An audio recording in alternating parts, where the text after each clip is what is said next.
Hello అండి, నమస్తే. Welcome to ఏడీస్ క్విజీన్. ఈ వీడియోలో పార్షియల్ దమ్ కుకింగ్ మెథడ్లో మష్రూమ్ బిర్యానీని ఫ్లేవర్ఫుల్గా ఎలా ప్రిపేర్ చేసుకోవచ్చో చూపించబోతున్నాను. ఈ బిర్యానీ ఖచ్చితంగా వెజిటేరియన్స్కి one of the favourite biryanis అవుతుంది. ముందుగా పావు కిలోలో సగం 125 గ్రామ్స్ వరకు బాస్మతి రైస్ని తీసుకుని శుభ్రంగా కడిగి రైస్కి రెట్టింపు కొలతలో వాటర్ యాడ్ చేస్తున్నాను. వీటిని 30 నిమిషాలు నానబెట్టండి. ఒక కడాయిలో కొద్దిగా నూనె వేసి ఒక పెద్ద ఉల్లిపాయని సన్నగా పొడవుగా కట్ చేసి యాడ్ చేయండి. వీటిని మీడియం ఫ్లేమ్పై బ్రౌన్ కలర్లోకి వచ్చే వరకు వేయించి పక్కన పెట్టుకోండి. 200 గ్రామ్స్ వైట్ బటన్ మష్రూమ్స్ని ఫ్రెష్గా ఉన్నవి తీసుకున్నాను. మష్రూమ్స్ని శుభ్రం చేయడం కోసం ఒక బౌల్లో కొద్దిగా వాటర్ వేడి చేసి, వాటర్ వేడయ్యాక స్టవ్ ఆఫ్ చేసి కొద్దిగా పసుపు, ఉప్పు యాడ్ చేయండి. మష్రూమ్స్ కొంచెం పెద్ద సైజులో ఉంటే 2 పీసెస్గా కట్ చేసుకుని వేసుకోవచ్చు.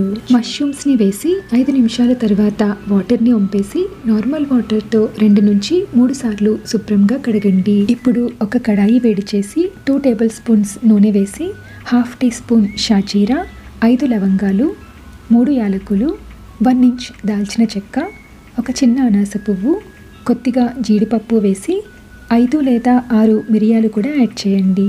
జీడిపప్పు కొంచెం కలర్ మారాక 2 బిర్యానీ ఆకులు, 1.5 టీ స్పూన్స్ అల్లం వెల్లుల్లి పేస్ట్ కూడా యాడ్ చేసి 1/2 నిమిషం వేయించండి. ముందుగానే క్లీన్ చేసి పెట్టుకున్న మష్రూమ్స్ని కూడా యాడ్ చేయండి. 4 మీడియం సైజ్ పచ్చిమిర్చి యాడ్ చేసి ముందుగానే ఫ్రై చేసి పెట్టుకున్న బ్రౌన్ ఆనియన్స్లో సగం ఆనియన్స్ని యాడ్ చేయండి. వీటిని 5 నిమిషాలు వేయించి నానబెట్టిన బాస్మతి రైస్ని కూడా యాడ్ చేయండి. మీ టేస్ట్కి సరిపడా సాల్ట్ యాడ్ చేయండి. నేను 3/4 టీ స్పూన్ వరకు సాల్ట్ యాడ్ చేస్తున్నాను. బాగా వాష్ చేసి కట్ చేసిన పుదీనా కొద్దిగా, కొత్తిమీర కూడా కొద్దిగా యాడ్ చేయండి.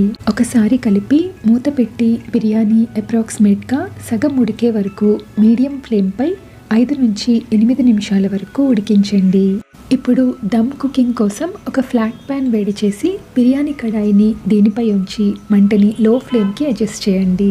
ముందుగానే ఫ్రై చేసిన బ్రౌన్ ఆనియన్స్ని వేసి 1 టీ స్పూన్ నెయ్యి, కొద్దిగా పుదీనాని కూడా యాడ్ చేయండి. మూత పెట్టి సిమ్ పైనే ఉడికించండి.